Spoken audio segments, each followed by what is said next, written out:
Well, it's a good way to start.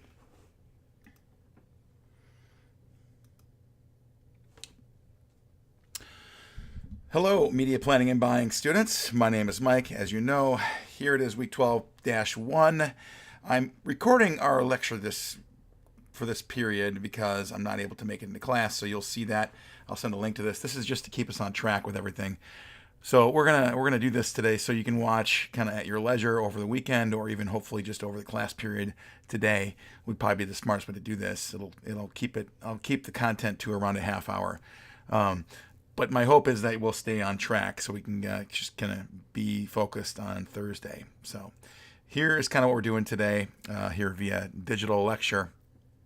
Of course, attendance is not going to happen today, but we will have a catch-up day on Thursday for all research reports. So if you haven't done that yet, get ready. We're going to spend a fair amount of time just tackling that. I've left a fair amount of time, so we're going to tackle a fair amount in this lecture today, just so we have free time on Thursday to not only do the research report outs, but also to meet with your teams.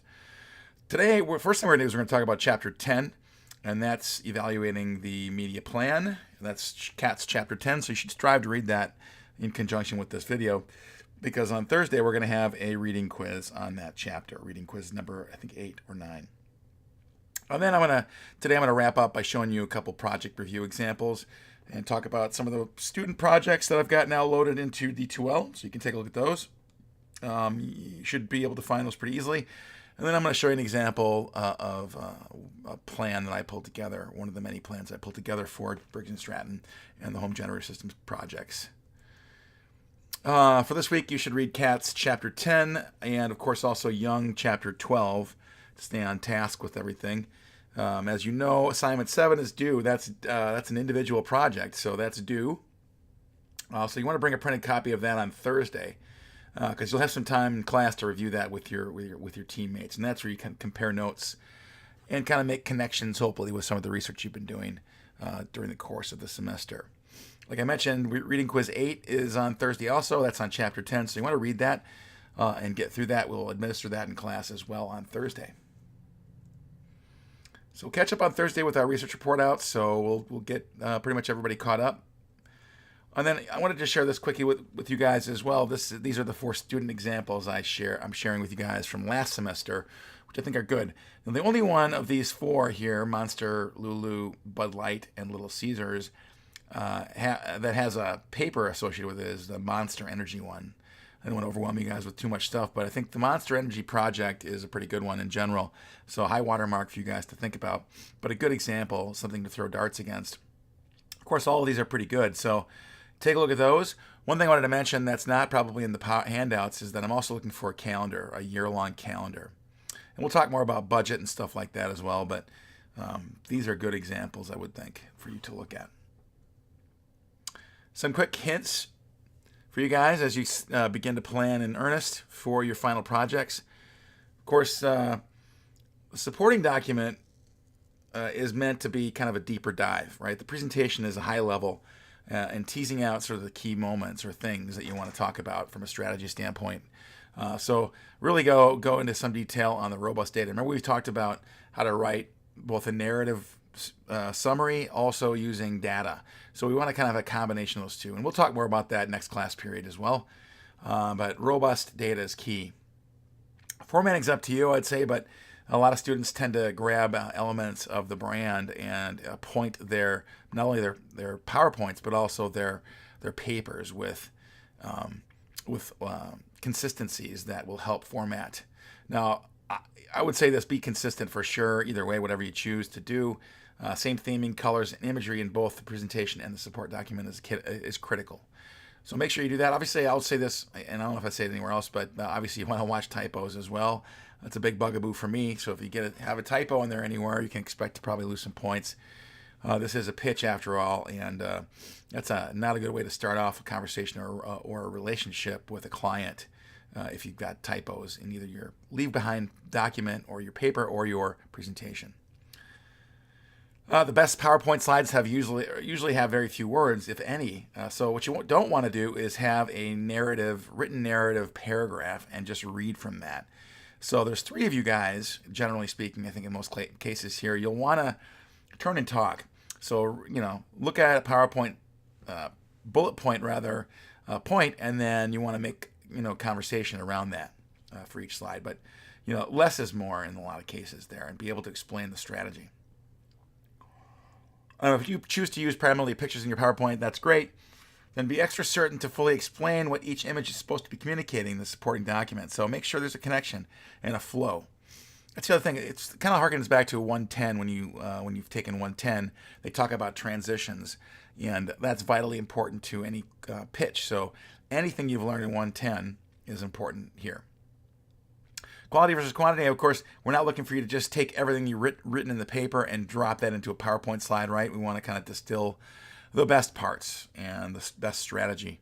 And of course, you want to lead them by the nose a bit. Lead me by the nose as the client, point person. You want to tell a story from slide to slide. Of course, attention to detail, it goes without saying, but I've given you guys a hall pass on some of the stuff you've written over the semester here, but in this case here, I'm going to be pretty litigious about your writing. And so you want to make sure you don't have any spelling errors or anything like that, grammar errors and stuff like that. So be careful there. Don't be afraid to insert some personality. I like this one, certainly. And I encourage you guys, if you want to, for example, we have had people present the Vans brand in the past, and they've come out wearing Vans shirts and Vans shoes. I think that's a neat way to show alignment and exuberance for the brand. So you can do that. I'm not expecting you guys to dress up like in suits necessarily, but I'd like you to show, insert your personality into the presentations, not only in your dress, but also in kind of how you present the material. And why is that? Because advertising is a creative industry at the end of the day. Even though this is media planning and buying, it's not the copywriting side or the creative side necessarily, although I would say there's some creativity involved here as well. So don't be afraid to let your hair down a little bit and be creative. All right, so those are some tips there. And again, like I said, we're going to go through more of this next class period. But let's talk about Chapter 10 here quickly, evaluating the media plan. This is from our main book here. And so there will be a quiz, like I mentioned, on Thursday on this. So you want to try to read that beforehand. Some topics here, evaluating the media plan. How do we evaluate? And that's important, right? So you don't make the same mistakes, and conversely, you capitalize on the things that worked well when you do this a second time and a third time and beyond. 4 ways to evaluate a media plan. So we'll talk about those 4. There's something called a pre-plan analysis, a post-buy analysis, and of course we'll talk a bit about custom consumer research and ROI impact. So these are all in this chapter. So a good friend there, John Wanamaker, again, he said half the money I spend on advertising is wasted. The trouble is I don't know which half. It's a good setup for what we're going to talk about here in measurement. And back in the day, we were not allowed much latitude there with regard to measurement. So we have the opposite problem now. We have more information than we can probably shake a stick at. So the challenge there is to kind of get to the key parts and show success wherever possible. All right, so one way to ensure your clients' dollars are not wasted is to evaluate the media plan before and during the launch. So even beforehand, you'll have some idea what works and what doesn't work based on past campaigns and past projects, and even research you've done based on the client's target audience, et cetera, et cetera. But know that evaluating is ongoing largely before, during, and after. Advertisers will often make some changes to the plan while it's running, so that has happened every time I've ever ran any plan, and usually it's can you spend less money? But obviously things change as you go forward here, so you got to be flexible that way as well. And that will change, obviously, how you evaluate the plan in some cases. Here's some reasons. Consumer response. Obviously, if you got a negative response or maybe a positive response that you want to tweak, first thing you want to focus on is how are your target customers reacting to the campaign at hand. And if it's a negative thing, you've got to kind of flip that and fix that. Product improvements, and sometimes midstream here you get changes to the product, so that will then, of course, cause a change in the plan potentially. New challenges or new channels rather of distribution. Sometimes a new channel comes up suddenly, and one example of this is in midstream when I was doing some work. We managed to land Home Depot with our products, and that changed everything. So most of my budget went from one thing or several things to all 100% supporting a Home Depot launch in that same period. So know that that can happen. Competitive pricing strategies. Of course, you might get a company come in who has a sharp price on something. So you've got to kind of react to that in the moment, and that might change the plan. And of course, economic trends. As we know, 2008 was a huge downturn. There's probably one or two in our future, I would assume. But either way, if something, if what hits the fan, you have to kind of react, and oftentimes it's scaling back. So there are 4 ways the book talks about to evaluate a media plan. First is to analyze how well a medium or plan performed in achieving desired reach and frequency. So my best example is we used to do a lot of direct mail, including a lot of like card mailers. And after a period of time, I just realized that nothing we did was working. So, that was an easy decision for me to make, to kind of remove that and plunk that money into other things, like, for example, digital. Post-buy analysis, checking to make sure ads ran as scheduled. So now as a starting out person, you'll do a lot of this stuff, as Kay mentioned in our recent meeting with her. So that's a post-buy analysis, checking to make sure ads ran as scheduled. The third thing you do is research the consumer impact of the media and or marketing plan. So how were they behaving beforehand? How are they behaving afterwards? And a lot of that's done through social media measurement and other means. Last thing is, of course, to analyze the return on the investment of the plan, and we'll talk more about how to do that. Let's first talk about pre-plan analysis. The first time to evaluate the impact of the immediate plan is before it is presented to the client. So you've got some good ideas on what's going to work and what's not going to work based on your target audience, and that's, again, why it's so important for us to understand them in grave detail, so that then, by extension, your recommendations on how they index. So you want a positive index number, as we've discussed. And SK is discussed as well, but obviously anything over 100, like say north of 110, is a very strong, or at least a good idea to consider.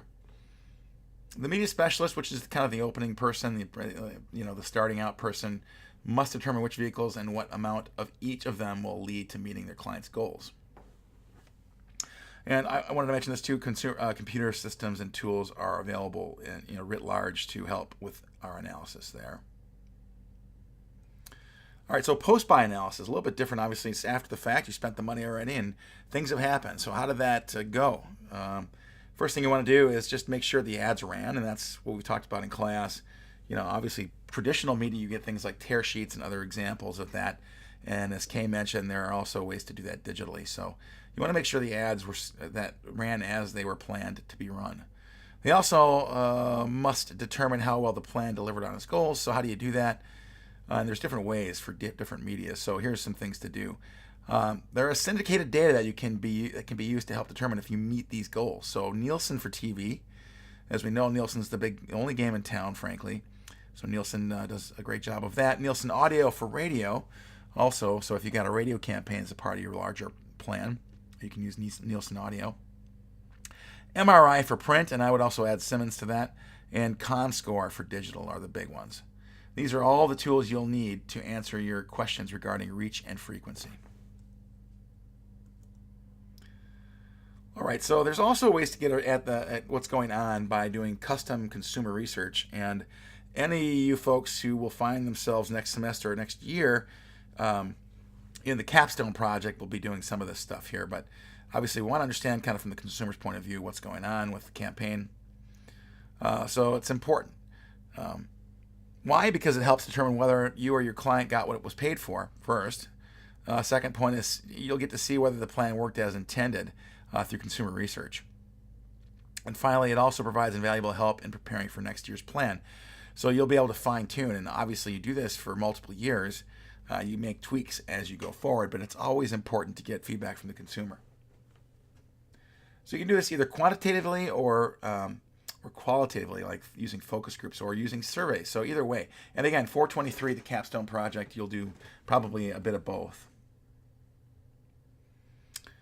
Okay, so ROI, as we know, stands for return on investment. So, what's the return on investment? I spent X, I got Y. Is that netting positive for me, and are we seeing a positive lift based on the spend? So there are complex statistical models that analyze many of the marketing mix variables as possible. These models attempt to isolate as many variables, but the whole goal here is to see what's working and what's not from a money standpoint. Without evaluating media plans, it's just like, you're making the same mistakes over and over again, and you're not helping anybody. All right, so that's a quick down and dirty on Chapter 10, Enough to be Dangerous. I do recommend you read this anyway, this article, in spite of my quick lecture here, just to get a better feel for what's going on. And obviously, if you're an advertising person wanting to get into the field, it's important for you to know this information.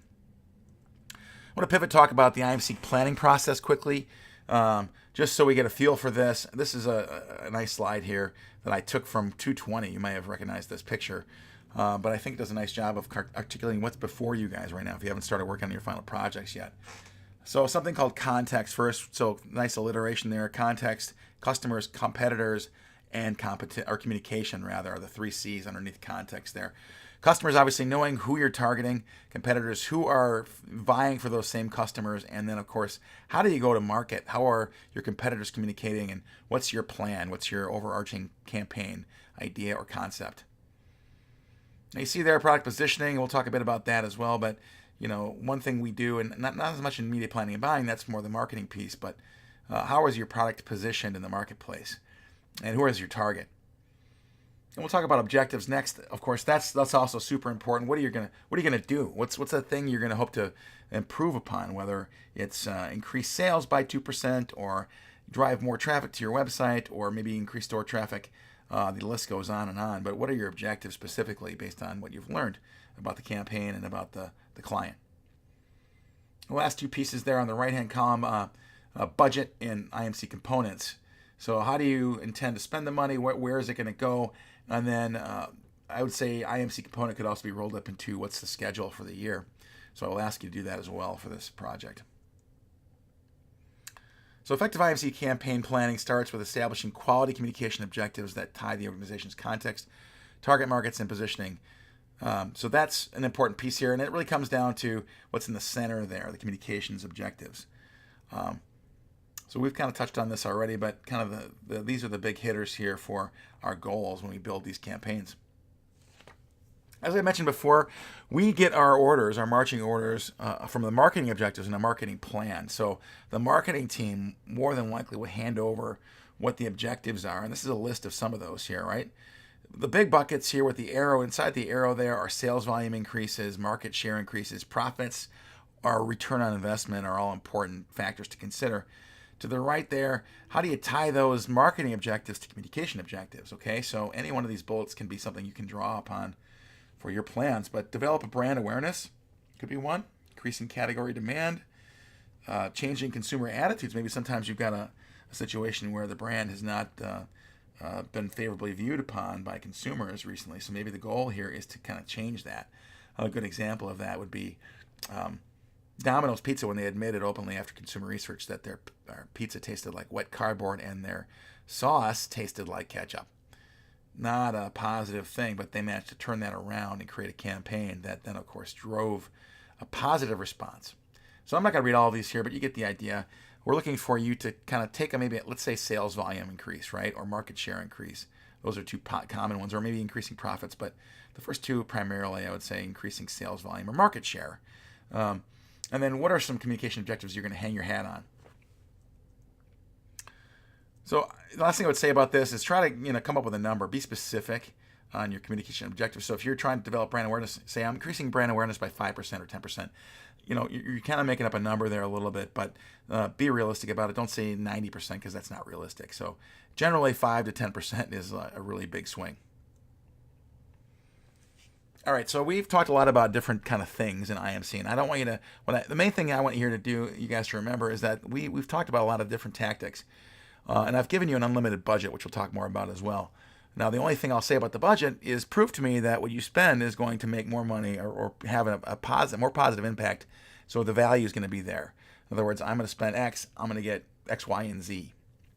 But here are some things that you guys should think about. Now, traditional advertising, radio, TV, print, out of home are all the traditional kind of players there. I don't want you to think outside of that. I'd like you to at least consider some of these as well as part of your planning. Now, some of the brands may actually be focused more on experiential. I get that, but nonetheless, for the purposes of this class and for the fact that I'm looking for you to make recommendations regarding your plan and your client, I'd like you to kind of consider some of these traditional advertising pieces as well. And the examples I've shared with you guys have done that pretty well, I would think. Trade promotions, of course, consumer promotions, all that stuff could roll up into your tactical recommendations here with your plan. So have fun with that. But think outside the box. This is where when you meet with your teams after assignment 7 gets turned in and you guys kind of spitball together, this is where those good ideas can come through. Media spending, of course, how much you're going to spend. Alternative media spending, so things like digital, social, mobile, etc., and even business-to-business media spending is important. We talked a while about experiential stuff, so getting out in the field and seeing customers face-to-face, I think is critically important these days, and that's a growing market as well, so don't lose sight of that. And by extension, I would say, getting the product into the hands of your customers. If you've got a new thing that's getting launched, if somebody, like for example, did Coke, and Coke's got some new products coming out now, so you could tie, these experiential event marketing pieces with product giveaways. Of course, we've also talked a lot about product placement and products becoming a part of the storyline in marketing. So I don't want you to lose sight of that either. And the last one here, WOM stands for word of mouth, as we know. And word of mouth marketing is also important. That's where you kind of get involved with influencers and your talented 1%ers who would take a bullet for your brand. How do you unlock the power of word of mouth using your 1%ers? All right, so I mentioned the budget.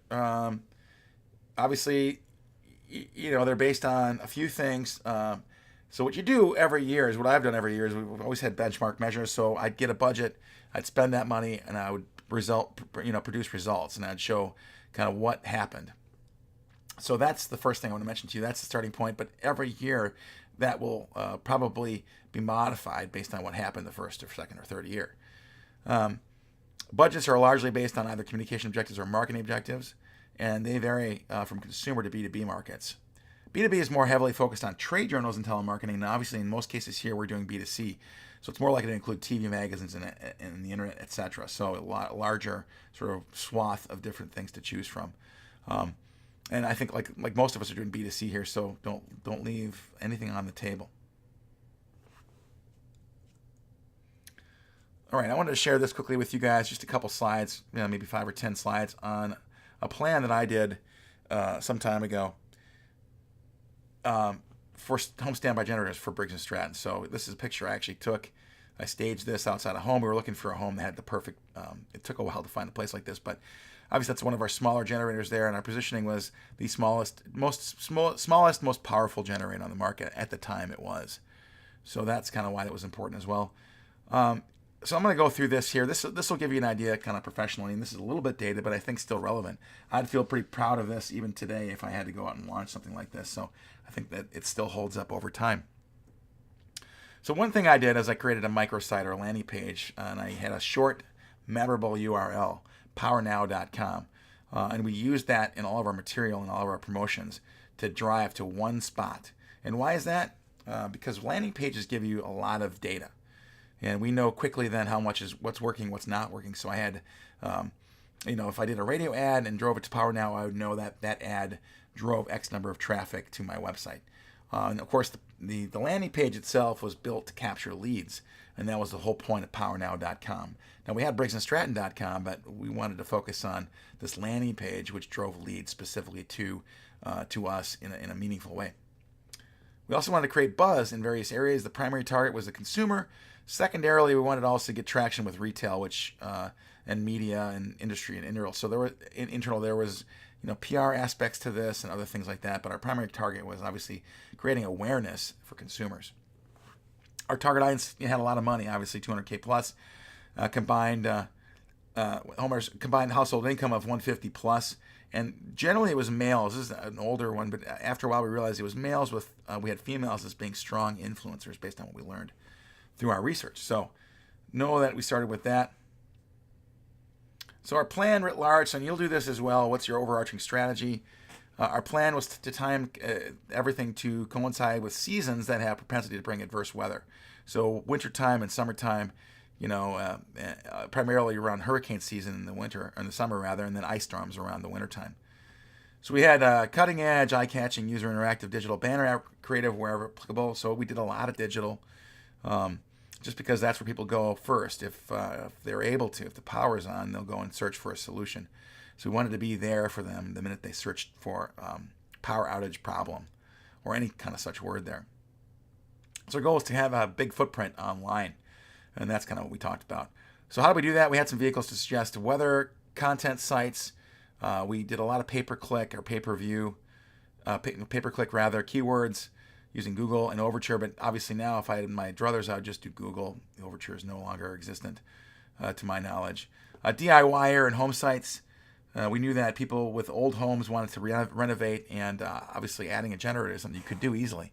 And then home building, new home builders is another bucket that we targeted. So homebuilder.com, home store, home plans, anything related to that.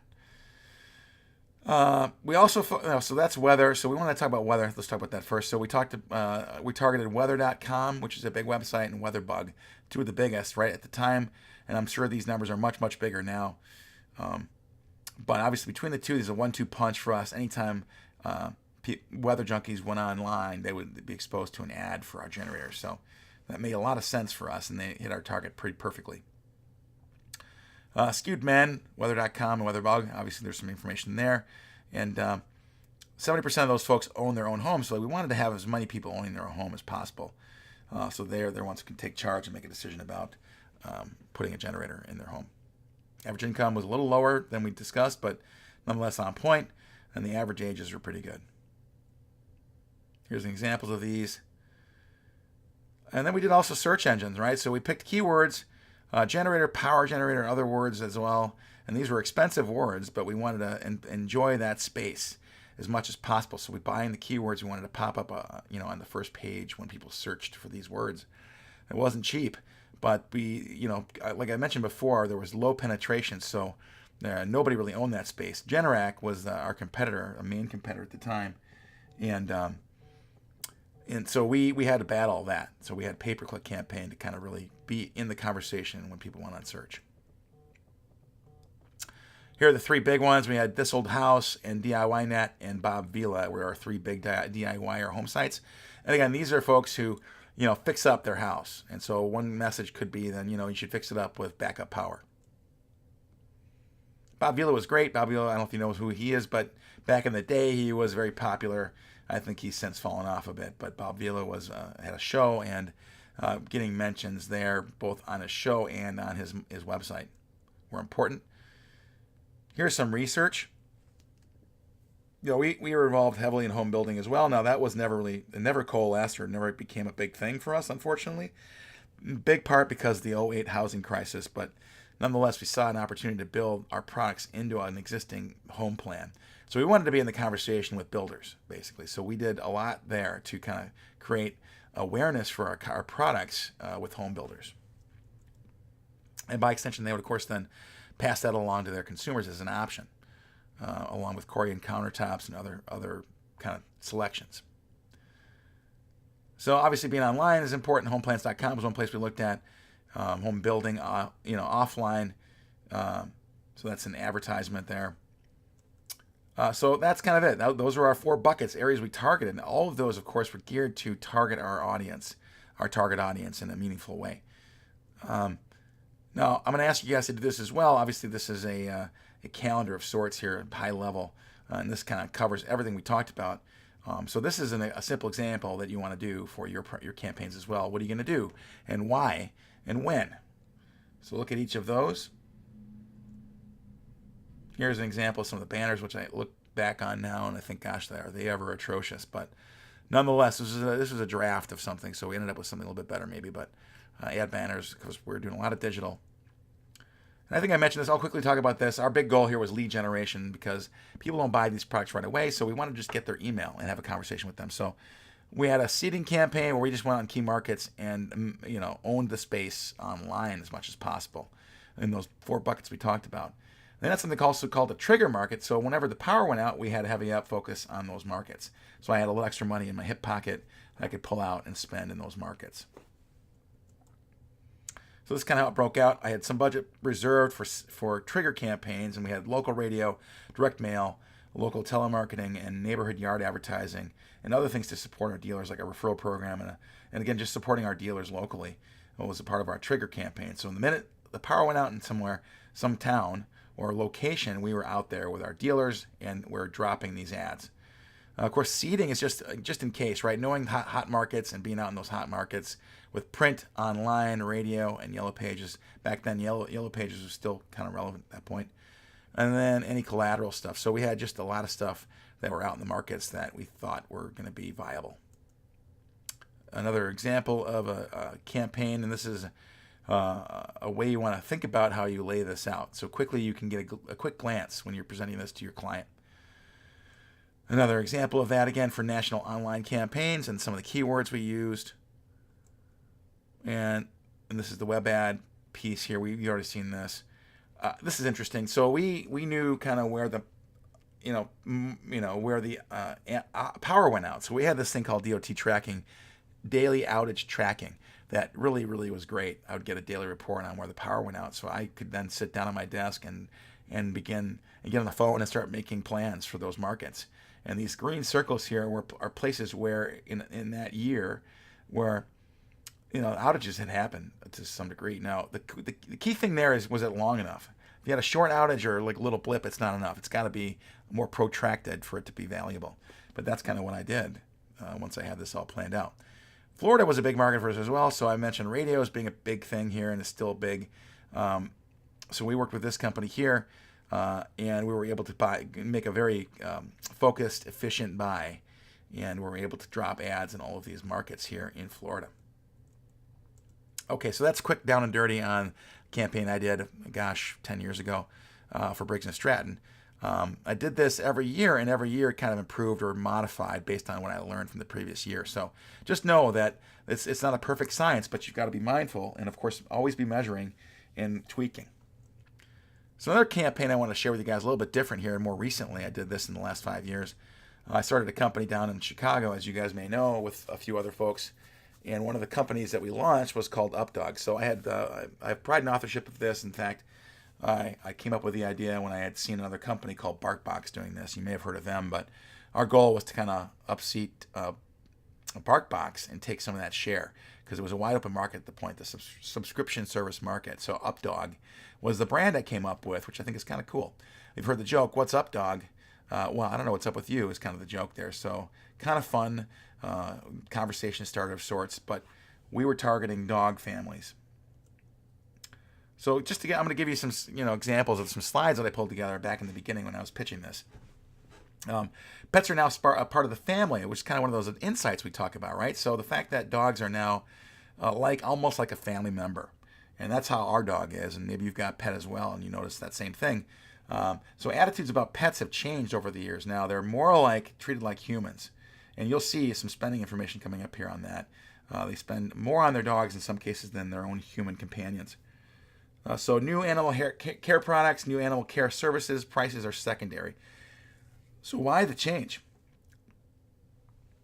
Okay, so obviously dog owners in the U.S. have increased. Now there's 83 million based on what I uncovered from my research back in the day. So it was a few years ago. So I'm sure that's increased. I think dog ownership has increased over the years. And again, I used BarkBox as kind of a litmus test for what we were going to be doing. But in the short period of time, BarkBox was able to kind of get a large number of subscriptions, so over 200,000. And that was just, according to what we see, is just scratching the surface based on what we see here. So this is just 2%, less than 1% rather of market penetration. So very low penetration for this at-home delivery piece. So there, we realized that there was a room for another brand in the space. So I've asked you also to think about painting a picture of your target audience.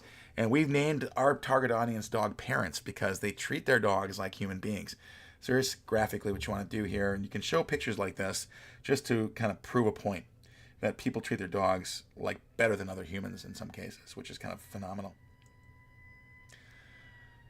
Some Facts about the dog parent buying behavior. The average dog or cat owner spends between $200 and $300 annually on food for their pet, and I bet that's low.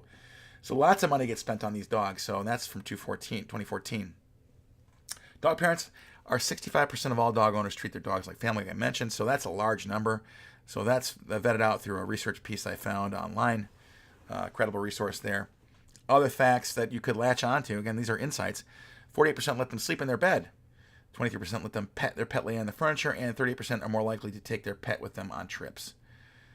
And they even allocate a budget, so they think about spending money on their dog in the future, which is not something a lot of people do, rather. And they're also likely to buy gifts spontaneously, which I'm guilty of as well. So this is a snapshot again. I'm using BarkBox as a way of a Bible almost for how to go in and break into this market, and they were enormously successful with their products and services toward this end. So they start with just $100,000 of startup money only and 3 employees, and they had 20,000 submissions in the first year. In other words, subscriptions. So hugely successful from 2012 to present. So we just saw a lot of opportunity. So how do we differentiate ourselves? So that's the key here. In UpDog, we wanted to kind of create a little bit of a different feel with our brand. Obviously, UpDog's a little bit more humorous, so we wanted to kind of create a brand voice. So this is important, not maybe for media planning and buying, but I think it's important to talk about the target audience in this way. So, what's the message we want to take, or what the brand voice we want to use? And so we wanted to have some fun with this. And so this picture here is a campaign that we ran where we had people take pictures of themselves with their dogs. And so, obviously it's a contest to say, do you look like your dog? And in a lot of cases we do. It's kind of funny how similar I look to my dog, but it's weird how that works out. So that was kind of fun. But that's kind of in keeping with our larger brand voice. Another example of that again here. I love this. Just a little turbulence, folks. Actually, I'm a dog, so we're all going to die. So the brand voice in social media communicates our personality, and that's kind of the approach we took with social media. So, we talk about USPs as well and other classes, but unique selling proposition. So our tagline was because dogs rule, and that's kind of the thing we wanted to go out to market with. Some USP ideas, the things that help us sell against the competition, BarkBox and others. So we realized that there were lots of families that had more than one dog, and I think I've asked you guys this already, but maybe not. If you've had more than one dog, and lots of people do have more than one dog. So we realized that was a market that was underserved. So we created products that would satisfy families that had more than one dog. So we had bigger boxes and a lot more stuff and charged more, obviously, but we were focused on becoming the multi-dog family champion in our space. Other things, high quality, unique items, focus on organic stuff, and it's kind of the other thing too. A lot of companies like BarkBox included would put low cost, kind of not the greatest products. So we wanted to focus on higher end stuff. So we were kind of trying to take the high road, and we were going to be more expensive and mindfully so. So, obviously that was the goal here, and there's some of the things that set us apart from our competition. We also knew where our targets were. This is just a simple thing as to show where the most dog families were. So most families, 1 through 10 here, Arkansas, New Mexico, Kentucky, Missouri. Now I'm surprised Wisconsin's not on there, but they're somewhere in the middle. Either way, we knew which states to target, so that was important. Some IMC components. We had alternative media spending, so we did digital, social, mobile. We also had distribution partners that helped us sell the products. We did a lot of email too, so direct mail is expensive, but email is not nearly as expensive. So we had an email list and we targeted to those folks. Did a lot of word of mouth, and we gave away free boxes. Anytime somebody bought a box, if they told 5 friends, we'd give them a free box. So that's an easy way to make folks talk about it, and of course enabled. We talk about the word of mouth, right? So we enabled that through Facebook as well, so people would share that with their Facebook friends and family. We also had a relationship with PR through Pause in Chicago, which is a big company, a big not-for-profit that we wanted to be aligned with. So we had some success there. And we had a training video as well, an informational video that we created. I'm not going to play this for you, but if you wish, I will share this with you guys. It's about 1.5 minutes long. I kind of wrote the script and produced it using some tools I have at my disposal. But we created a character, and that's UpDog there. And the video itself is pretty cool. I'll make sure to show that you guys in class on Thursday. All right, so that's it for this lecture here. I'm not sure how long it went, but it probably went pretty long. Either way, we're covering a lot of ground here, so we can have some time to focus and catch up on Thursday. You should try to read chapters 12 and 13 in the Young Book, because we're going to go over those on Thursday. That should be pretty quick. And then, of course, you'll have some time to work on your final projects. We do have a reading quiz on Thursday, which is not listed here, but be ready for that. That's on chapter 10. And then 423 of our third pop quiz. Okay, with that, I'll sign off. Thanks a lot for the time. Sorry we weren't able to meet today. We will see you guys all on Thursday.